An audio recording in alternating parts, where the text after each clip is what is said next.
Good evening students. In this video we are going to discuss about lac operon model.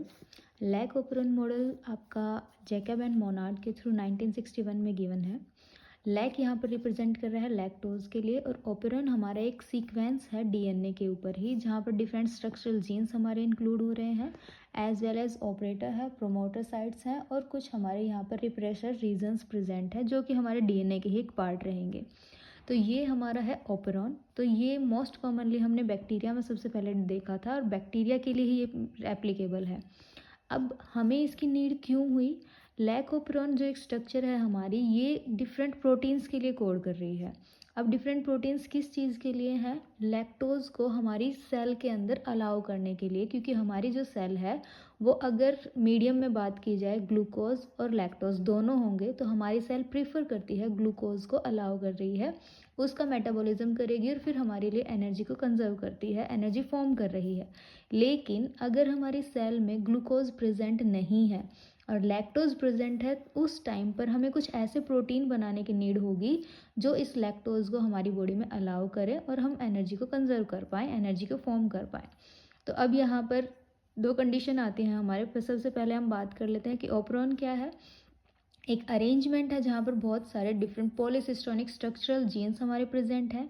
साथ में promoter एक reason है. Promoter हमारी वो साइट है, डीएनए का ही एक पार्ट हो गया, छोटा सा एक हमारा डीएनए सेगमेंट का पार्ट है जहाँ पर आरएनए पॉलीमरेज आकर बाइंड करता है. राइट, आरएनए पॉलीमरेज आएगा, प्रोमोटर साइट पर बाइंड करेगा. अब दूसरी हमारे पास स्ट्रक्चर आती है रेगुलेटरी जीन्स की. रेगुलेटरी जीन्स की अगर मैं बात कर रही हूँ तो ये रेगुलेट करते हैं कि मीडियम में अगर ग्लूकोज है तो हमें लैक्टोज को मेटाबोलाइज करने के लिए प्रोटीन बनाने की नीड नहीं है, मतलब ट्रांसक्रिप्शन हमें नहीं करना है. अगर हमारे मीडियम में लैक्टोज प्रेजेंट है तो ये हमारे आगे जाकर लैक्टोज का मेटाबॉलिज्म करवाने के लिए डिफरेंट प्रोटीन्स को कोड करवाएंगे, ट्रांसक्रिप्शन को रेगुलेट करेंगे. तो इनको हमने रेगुलेटरी जीन्स कहा, एज वेल एज हम इनको यहाँ पर इनिबिटरी और रिप्रेसर प्रोटीन्स भी बोल सकते हैं. उसके बाद हमारे पास यहाँ पर इन दोनों के बीच में प्रोमोटर के और रेगुलेटर जो जीन है हमारे, उनके बीच में एक और स्ट्रक्चर हमारी होती है जिसको हम बोलते हैं operon operator site. Operator site है हमारी जहाँ पर हमारा ये जो रिप्रेसर प्रोटीन जो बनेगा हमारा रेगुलेटरी जीन्स के थ्रू, वो आकर इस पर बाइंड करेगा. कब बाइंड करेगा वो अब हम डिस्कस करते हैं. तो हमारे पास मेनली टू कंडीशंस आ रही हैं कि हमारा जो मीडियम है, सराउंडिंग है, उसमें लैक्टोज एब्सेंट है या प्रेजेंट है. तो फर्स्टली मैं डिस्कस कर रही हूँ कि अगर मीडियम में लैक्टोज एब्सेंट है तो आप लोगों को ये क्लियर हो गया होगा कि लैक्टोज अगर एब्सेंट होगा तो अभी मैंने डिस्कस किया कि हमारी जो सेल है वो क्या करेगी, ट्रांसक्रिप्शन नहीं करवाएगी. तो हमारा जो ये सिस्टम रहेगा वो कैसा रहेगा, स्विच ऑफ रहेगा. देख सकते हैं रिप्रेसर प्रोटीन हमारा फॉर्म होगा, ऑपरेटर के साथ बाइंड कर जाएगा और वो ट्रांसक्रिप्शन को प्रिवेंट कर देगा आरएनए पॉलीमरेज को बाइंड करवाने से. ठीक है, तो यहाँ पर हमारा ट्रांसक्रिप्शन नहीं होगा, मतलब आगे कोई प्रोटीन कोड नहीं होंगे. अब देखिए, हम देख सकते हैं ये हमारा क्या है, ओपेरॉन एक रीजन है जो कि हमारे बैक्टीरिया में प्रेजेंट है. आर आई यहाँ पर क्या रिप्रेजेंट कर रहा है, रिप्रेसर या इनिबिटरी रीजन्स हैं हमारे. पी रिप्रेजेंट कर रहा है प्रोमोटर को, ओ ऑपरेटर, और ये हमारे क्या है, स्ट्रक्चरल जीन्स हैं, lac Z, lac Y, lac A. यहाँ पर जो हमारा लैक जेड है ये कोड करता है प्रोटीन के लिए बीटा गैलेक्टोसाइडेज, जो कि ग्लूकोज जो लैक्टोज के मेटाबॉलिज्म में हेल्प करवाएगा. यहाँ पर वाई जो है हमारा रोल प्ले कर रहा है परमीज, मतलब मेम्ब्रेन को परमिएबल करता है लैक्टोज को अलावेंस करने के लिए.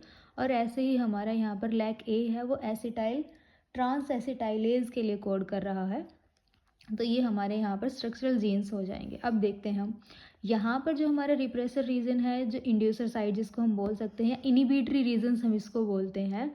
तो यहाँ पर हुआ क्या, यहाँ पर भी हमारा आरएनए पॉलीमरेज है, ये कोड करता है हमारे ट्रांसक्रिप्शन के लिए.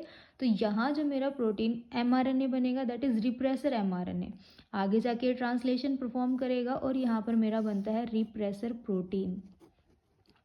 रिप्रेसर प्रोटीन को अब पता है मीडियम में लैक्टोज एब्सेंट है, मीडियम में लैक्टोज एब्सेंट है, इसका मतलब सेल को ग्लूकोज का मेटाबॉलिज्म करवाना है. तो मुझे इन सब प्रोटीन को कोड करवाने की कोई नीड ही नहीं है, मुझे ट्रांसक्रिप्शन यहाँ नहीं करवाना है. तो मुझे क्या करना पड़ेगा कि जो आरएनए पॉलीमरेज अपना काम करने वाला था उसको मुझे यहीं पर ब्लॉक करना है.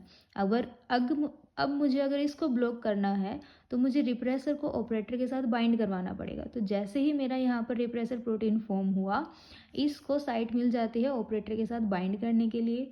ये ऑपरेटर के साथ जैसे ही बाइंड करता है, मेरा कॉम्प्लेक्स बनेगा और ये यहीं की यहीं इनएक्टिवेट हो जाएगा। आरएनए पॉलीमरेज जो यहाँ बाइंड किया था वो यहीं की यहीं स्टॉप हो जाएगा, आगे जाके अपना कोई काम ये नहीं करता है। अब कोई भी स्ट्रक्चरल जीन्स मेरे यहाँ पर ना तो ट्रांसक्रिप्शन होने वाला है, ना ही यहाँ ट्रांसलेशन होने वाला है, तो मेरी यहीं पर इसका काम यहीं ख़त्म हो जाता है। इसी वजह से यहाँ पर मेरा जो मीडियम है या जो मेरा सिस्टम है वो कैसा है, स्विच ऑफ है। नाउ नेक्स्ट हमारे पास कंडीशन आती है कि अगर हमारे मीडियम में लैक्टोज प्रेजेंट है तब क्या होगा। अब सिंपल सी बात है, अगर आपको लैक्टोज एब्सेंट है वो कंडीशन समझ आ गई तो ये इजीली आ जाएगा। सेम वही हमारे पास ऑपरेंट साइट्स हैं, आर दैट इज़ रिप्रेसर या फिर हम इनिबिटरी रीजन्स बोल सकते हैं। यहाँ पर हमारा आरएनए पॉलीमरेज ने बाइंड किया, ये कोड करेगा रिप्रेसर एमआरएनए के लिए, ये हमारा प्रोटीन बनाएगा, रिप्रेसर प्रोटीन बनाएगा। अब हमारे मीडियम में लैक्टोज प्रेजेंट है, तो अब इसको क्या करना है कि स्ट्रक्चरल प्रोटीन्स इसको बनाने हैं, तो ये ऑपरेटर के साथ जाके बाइंड नहीं करेगा। अब जब ऑपरेटर के साथ ये बाइंड नहीं करेगा तो ये बाइंड कर लेता है हमारे इंड्यूसर के साथ। अब इंड्यूसर क्या है, दैट इज़ लैक्टोज, मतलब इंड्यूसर की तरह एक्ट करता है। अभी उसके साथ बाइंड ना करके किसके साथ बाइंड कर जाएगा, लैक्टोज के साथ बाइंड कर जाएगा। इंड्यूसर के लिए हम अदर टर्म यहाँ पर एलोलैक्टोज भी बोल रहे हैं। तो अब यहाँ पर क्या हुआ, रिप्रेसर और इंड्यूसर दोनों एक दूसरे के साथ बाइंड करेंगे। जब बाइंड करेंगे तो हमारा जो इंड्यूसर है वो क्या हो जाएगा, इनएक्टिवेट हो जाएगा, मतलब रिप्रेसर जो प्रोटीन है अब आगे जाके ऑपरेंट के साथ बाइंड नहीं करेगा। तो अब मेरे प्रोमोटर साइट पर जो आरएनए पॉलीमरेज प्रेजेंट था वो आगे ऑपरेंट को सुटेबल करवाएगा और ये हमारे डिफरेंट प्रोटीन्स के लिए कोड करेंगे। अब lac Z, lac Y, lac A जो है ट्रांसक्रिप्शन करेंगे। ट्रांसक्रिप्शन के थ्रू यहाँ पर नेक्स्ट ट्रांसलेशन होगा और हमारे यहाँ पर डिफरेंट प्रोटीन्स फॉर्म होंगे, beta galactosidase, permease and trans acetylase. हमारे डिफरेंट प्रोटीन्स को कोड करेंगे। अब यहाँ पर जो लैक्टोज है उसका मेटाबॉलिज्म हो जाएगा और बहुत इजीली जो सेल है उसको डाइजेस्ट करके हमारी बॉडी को एनर्जी प्रोवाइड करवाएगी। That's all about the lac operon. अब जो ऑपरॉन है उसको आप, ये जो सीक्वेंस है इसको लर्न करने के लिए छोटी सी ट्रिक हो जाती है, इपोजिया, दैट इज़ इंड्यूसर या हम इसको रिप्रेसर बोल रहे हैं, promoter, operator, lac Z Y A, इपोजिया। ठीक है, तो ये ट्रिक आप यूज़ करना चाहें तो कर सकते हैं, अदरवाइज कोई नीड नहीं है। That's all about lac operon model. I hope understand हो गया होगा। Thank you.